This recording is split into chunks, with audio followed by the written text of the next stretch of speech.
You said today that the Prime Minister should take personal responsibility for the deaths on Sunday.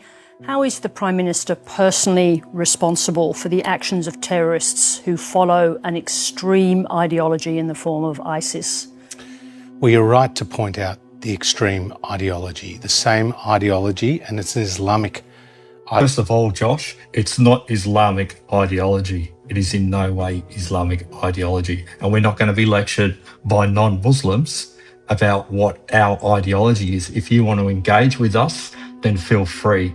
But I think you already know the answer, so stop gaslighting the Australian people. We know the truth doesn't suit your narrative because your narrative looks strangely like a pro-Israel narrative and not an Australia first narrative. We are united in our repulsion and our deep sorrow for the loss that occurred in Bondi. That is the thing that unites us all.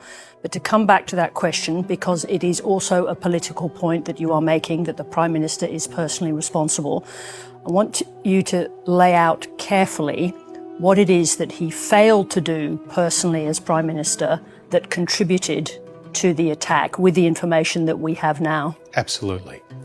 So from the hours after October the 7th, we saw those scenes outside on the steps of the Opera House where people were celebrating the death of Jews. No, Josh, we don't celebrate the loss of Jews.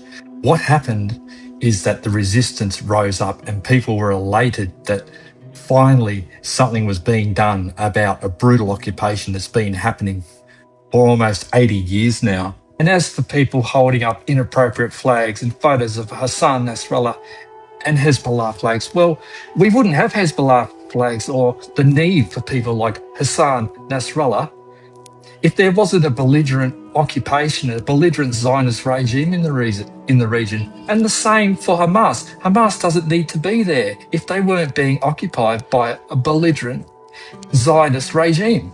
All of this has occurred on the Prime Minister's watch. And these events have created in Australia a radicalised community. You want to know what radicalises people, Josh? Seeing image after image, video after video out of Gaza. Starving children, children's body parts, children stuck under the rubble, children with half their heads missing, women and children with nothing to eat because Israel doesn't let the aid go in, and all while our government still has a two-way arms trade with Israel, gives them diplomatic cover for what they're doing, and also has not expelled the Israeli ambassador. They should expel the Israeli ambassador until they let journalists back into Gaza. Once those journalists are back into Gaza, welcome to come back to our country. And of course, we've found out now that these killers at Bondi had spent time being radicalised and trained in the Philippines and were able to get weapons here in Australia. So these are questions that... Once again, Josh, you're not answering the question. That's not what she asked you. She asked you if the Prime Minister is responsible for that. He's not responsible for them being radicalised. He's not responsible for them being able to get weapons. He's not responsible for them being able to leave the country and go to the Philippines and get training from Abu Sayyaf or Jamaat Islamiyah. That's on ASIO's watch. Islamists, that they had an ISIS flag in their car, that they put out a manifesto. Yep. Where's the manifesto, Josh? I'm sure the Australian people would like to see it. And once again, bring receipts, buddy.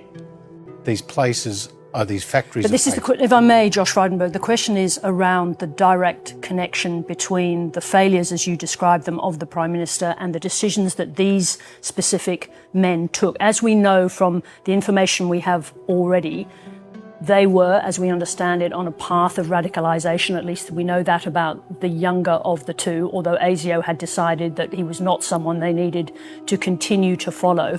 So the question is, how do you perceive the link between what we have seen on the streets in Australia, what we saw at the Opera House after October the 7th, and the journey to radicalisation of these people? Because you are saying it is unquestionably connected.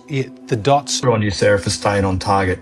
But to be real here, we all know the common denominator here. It's Benjamin Netanyahu and his racist, ethno-supremacist, genocidal regime in Israel.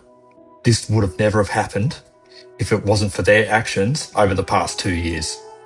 Are very easy to join for the last 2.5 years. And I don't know why anyone would seek to defend the Prime Minister after we've just seen... Certainly not what I'm doing. Well, I hope not. I'm getting you to elucidate on the... Sarah, we've just seen 15 people murdered in cold blood. Children, rabbis, Holocaust survivors. Policemen injured. I heard today one has lost an eye. People attacked at our national icon, which has been desecrated at Bondi. How about our diggers' graves in Palestine that have been desecrated by American bombs flown by Israeli F-35s that have our parts in them? Josh, where were you then? He now needs to use it.